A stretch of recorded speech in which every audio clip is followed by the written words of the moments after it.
नमस्कार, मी विजय चव्हाण. तुम्ही पाहतात आवाज लोकशाहीचा.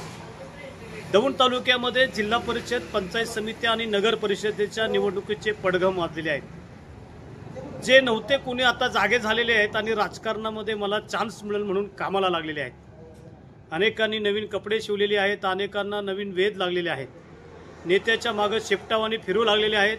तर तिकीट मिळवण्यासाठी त्यांच्या चाललेली जीवनाची धडपड पाहून लोकांना सुद्धा त्यांच्याकडे बघून गंमत वाटू लागलेली आहे. पाहूया दौंड तालुक्यातली परिस्थिती काय आहे.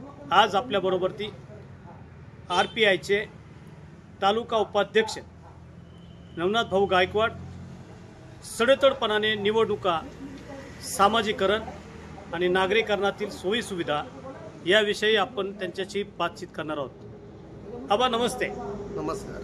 तुम्ही आवाज लोकशाहीमधून एक दिशा देण्यासाठी समाजातील उणिवा आणि समाजातील मुवमेंट आज पंचायत समिती, जिल्हा परिषद आणि दौंड नगर परिषद या निवडणुकीचे पडघम वाजलेले आहेत.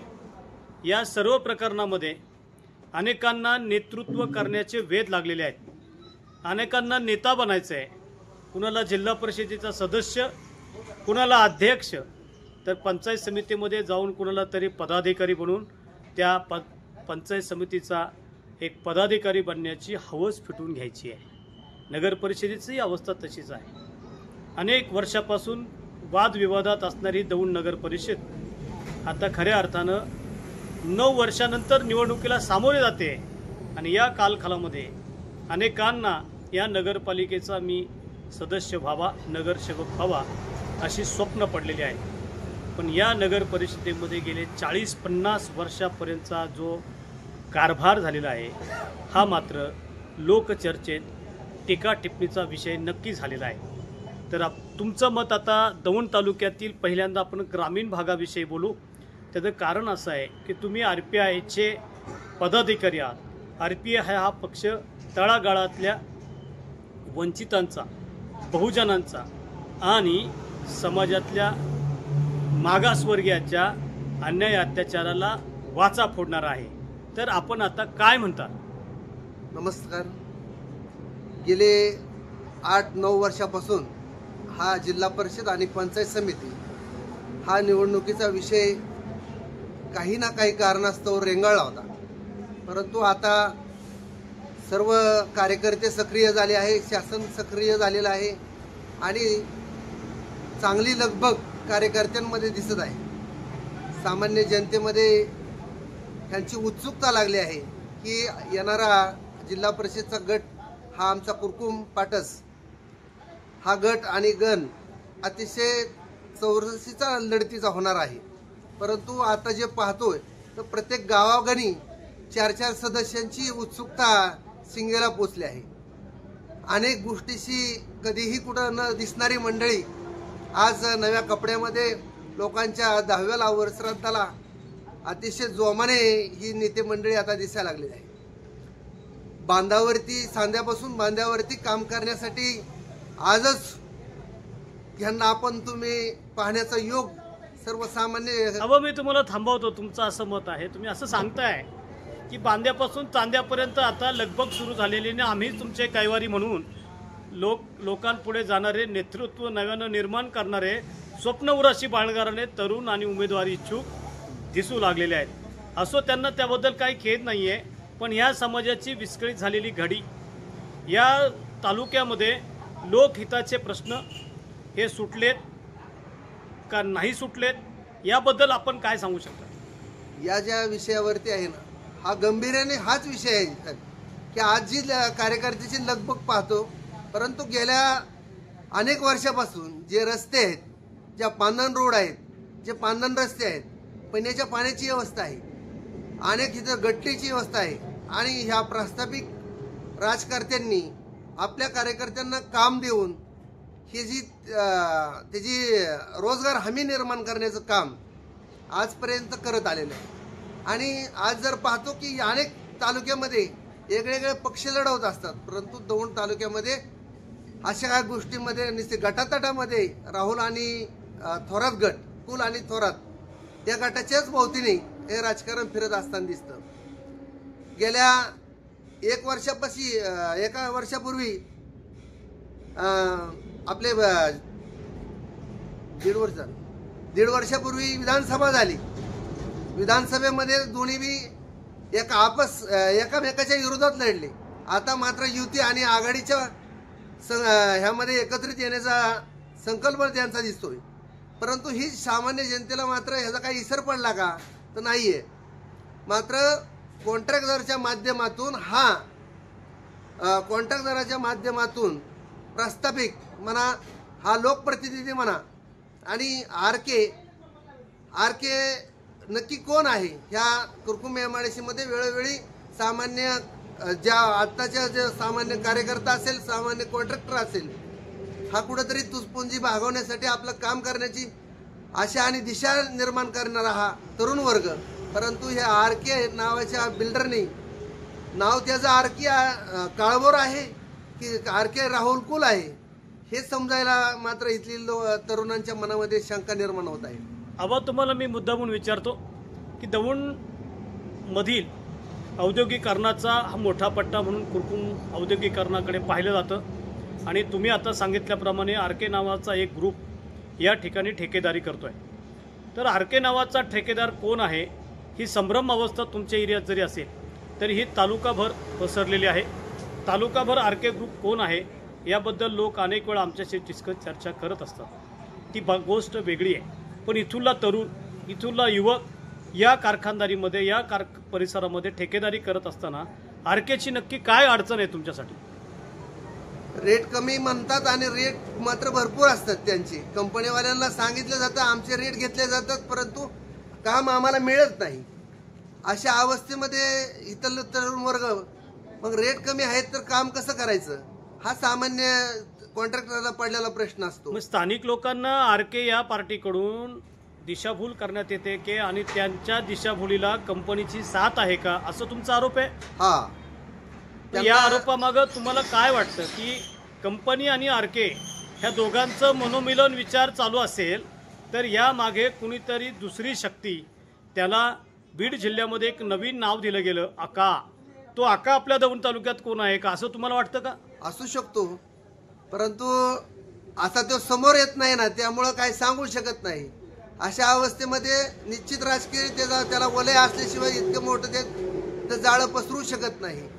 आणि निश्चितच तो आता आपण पाहतो की दौंड कुरकुम रोड असेल, हा रोड संबंध जपत झालेला रोड आहे. 2 वर्षापूर्वी चालू झाला आणि आज त्या ठिकाणी बऱ्याचशा ठिकाणी खड्डेही पडलेले आहेत. तुम्ही ग्रामीण भागातील रोड घ्या, त्याचे 2-2 वेळा बिल काढलेले आहेत. संजय जाधव असतील कॉन्ट्रॅक्टर, अनेक दुसरा कॉन्ट्रॅक्टर आहे. अतिशय कमी कालावधीमध्ये हे कॉन्ट्रॅक्टर चांगल्या पद्धतीने नावारूपीला इथं आलेले आहेत. डबल काम एकाच टेंडर भरून हे लोक काम करतात.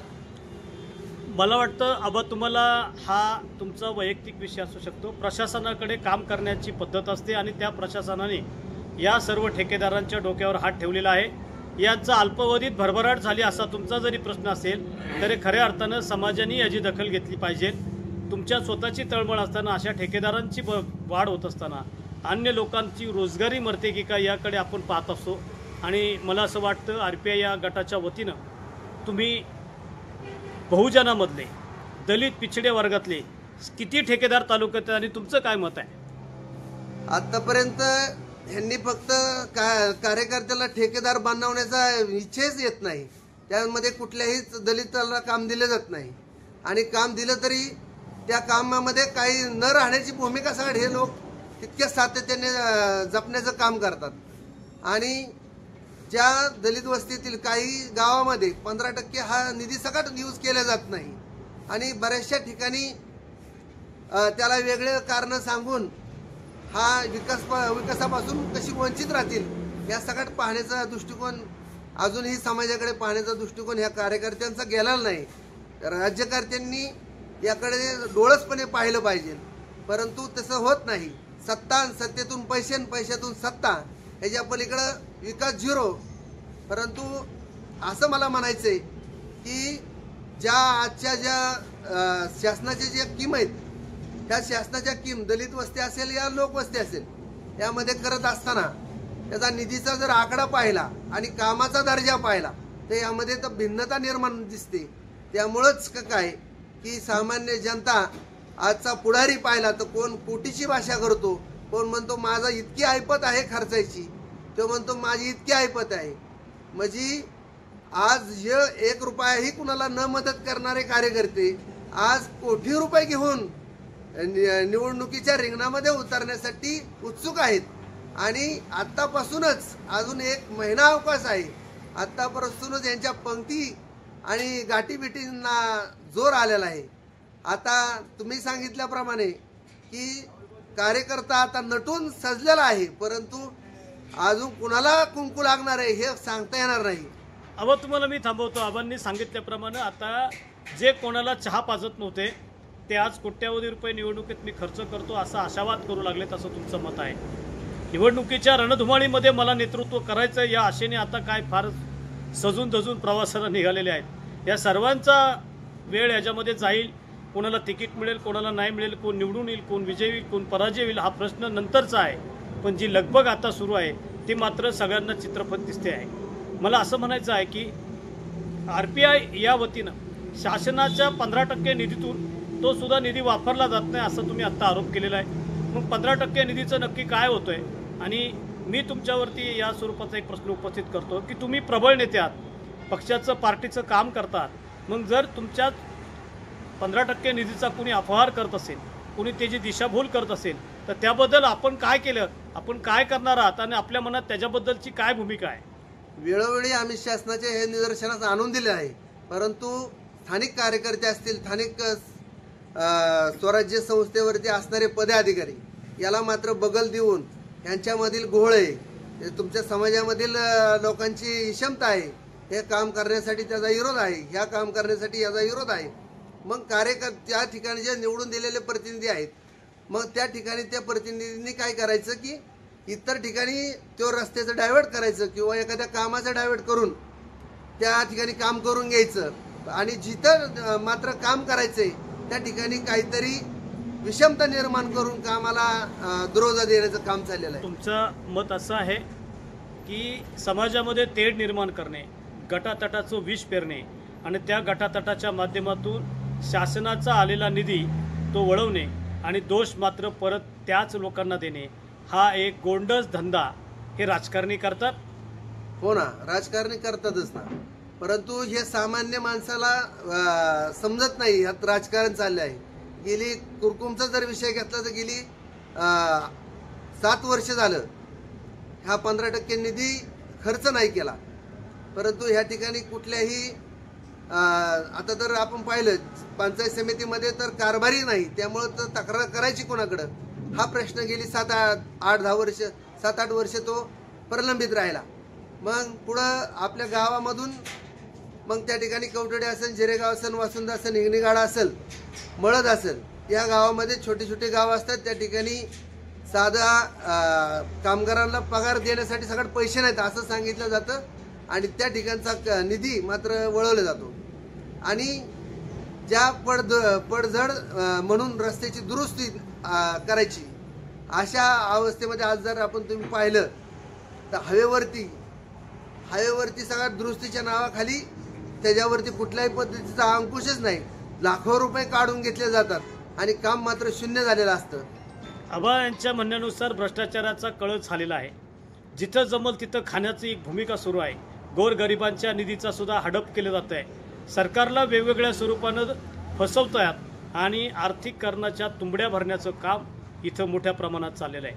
गेले 10-12 वर्ष झालं पंचायत समितीमध्ये पदाधिकारी नसल्या कारणाने अंकुश ठेवणारे लोक नव्हते आणि म्हणून तालुक्यातील अनेक गावांचा जो प्रश्न आहे 15% निधीचा तो आत्ता सध्या तो थोडक्यात दडपून टाकण्यात आलेला आहे.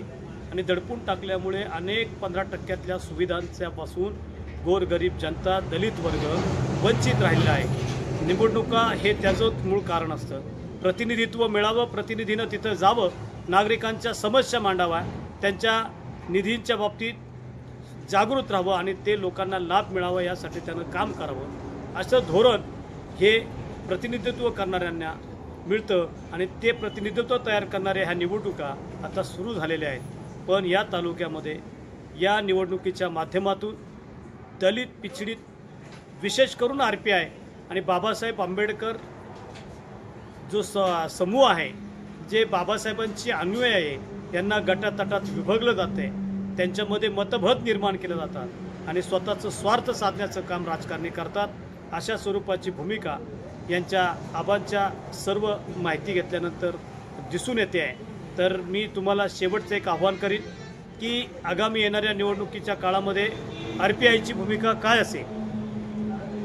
RPIच्या भूमिकेबद्दल संभ्रम सर्वांच्या मनामध्ये तर निर्माण आहेच, परंतु गेल्या अनेक दिवसापासून RPI हा पक्ष मात्र कुरकुम हे दौंड तालुक्यामध्ये काम करत असताना सर्वेकडे पक्षाला BJPने चांगल्या जागा द्याव्यात ही आमची मागणी आहे। परंतु कोणत्या तरी जागेला त्यांनी निस्ताच आमचा प्रतिनिधी म्हणून त्यांचाच प्रतिनिधी देऊ नये, ही सगळ्यात मोठी त्या ठिकाणी फसवणूक होऊ शकते। कार्यकर्त्यांमध्ये हा सगळ्यात मोठा संभ्रम आहे आणि निश्चितच तसं करण्याचीच भावना आतापर्यंत या प्रतिनिधीची राहिलेली आहे। आमचा मात्र वेळोवेळी त्यांनी नगरपालिका असेल, पंचायत समिती असेल, जिल्हा परिषद आहे, त्या ठिकाणी देण्याचं ज्यावेळेस आम्हाला काम येतं त्यावेळेस मात्र ही मंडळी हात आकडतापणा घेतात। ही या अगोदरही ठरलेलं आहे आणि हे पुढेही असं होऊ नये, ही प्रतिनिधींनी त्यावरती ही करावं। आम्हाला योग्य जागा द्याव्यात, आमच्या कार्यकर्त्याला त्या ठिकाणी प्रतिनिधित्व द्यावं आणि त्या कार्यकर्त्यांनी मात्र कार्यकर्त्याची त्या ठिकाणी नुसती बोळवण न करता त्याच्या ठिकाणी पाठिंबा त्याला पूर्णपणे ताकदीने त्याच्या पाठीशी उभा राहावं। जसं आम्ही मात्र सर्व तालुकाभर काम करतो आणि एखाद्या ठिकाणी आमची जागा असते तर त्या ठिकाणी मात्र यांनी त्या ठिकाणी चौरस न करता आमच्याच कार्यकर्त्याला, रिपब्लिकन पक्षाच्या कार्यकर्त्याला त्या ठिकाणी त्यांनी प्रतिनिधित्व देण्यासाठी काम करावं।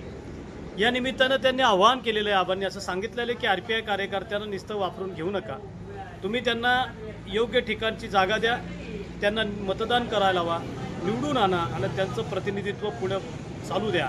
उगाच मुंह में राम बगल में छुरी अशा स्वरूपाचा प्रयोग राजकारणात हा नित्याचा असतो, पण तो दलितांसाठी होऊ नये अशी माफक अपेक्षा या निमित्तानं त्यांनी केलेल्या आहेत। मित्रांनो, आवाज लोकशाहीच्या माध्यमातून मी RPI कार्यकर्ते असतील किंवा RPIचे पदाधिकारी असतील, बाबासाहेब आंबेडकरांचे अनुयायी असतील, यांना आबाच्या म्हणण्यानुसार एक आपण नम्र आव्हान करूया की बाबासाहेबांनी तुम्हाला मताचा अधिकार दिलेला आहे, तोच अधिकार अन्य लोकांनाही दिलेला आहे। हा लाख मोलाचा अधिकार तुम्ही कवडी मोल मलाने विकू नका। तुमचं मत हे मोलाचं आहे, त्या मताचा विचार करा आणि तुमच्या भविष्याचा विचार करणाऱ्या प्रतिनिधीला तुमचं लाख मोलाचं मतं द्या। एवढंच या निमित्ताने आपण विनंती करूया। आबांना परत एकदा काहीतरी सांगायचं आहे, शेवटचा 1 मिनिट आपण त्यांचा घेऊया, बोला। लोकशाही हा लोकशाहीच्या माध्यमातून चाललेला सर्वांची एक लोकशाही जागर आहे आणि ह्या जागरामध्ये प्रतिनिधित्व देत असताना कुठल्या कार्यकर्त्याला प्रतिनिधित्व द्यायचं हे सामान्य जनतेचा मूलभूत अधिकार आहे। परंतु काही वेळेस आपण कुठल्या तरी लालसेपोटी जर आपलं मतदान विकलं तर येणारा काळ भयानक राहू शकतो। आज जर पाहतो आपण लोकांनी आपण ह्या देशाचे मालक आहे असे आपण संबोधतो, परंतु आपण आपलं गोट विकल्यानंतर मात्र आपण मालक राहत नाही। जर समजा आपण एखाद्याला एखादी वस्तू दिली तर त्याची ती मालक होतो, तसं जर तुम्ही स्वतः मालक हे ह्या देशाचे असे स्वतःला संबोधन करून आपण जर लोकशाहीच्या माध्यमातून आपलं मतदान करत असणार तर ते योग्य माणसाला केलं पाहिजे आणि हा भ्रष्टाचार मुक्त आपला दौंड तालुका करण्याचं काम प्रत्येक मतदाराने केलं पाहिजे। धन्यवाद आबासाहेब, तुम्ही सांगितलेलं आहे, पण बाबासाहेबच असे म्हटले, गुलामाला गुलामीची जाणीव करून द्या म्हणजे तो बंड करून उठेल। आज खऱ्या अर्थानं मतदानाची तुम्हाला बंड करून उठण्याची वेळ आलेली आहे, पण तुमचं बहुमोल मत कोंबडीच्या आणि जनावराच्या किमतीपेक्षा कमी बाजारानं विकू नका, असंच नम्रपणाने आव्हान या निमित्तानं केल्यास चुकीचं ठरणार नाही। तुम्ही पाहत राहा आवाज लोकशाहीचा।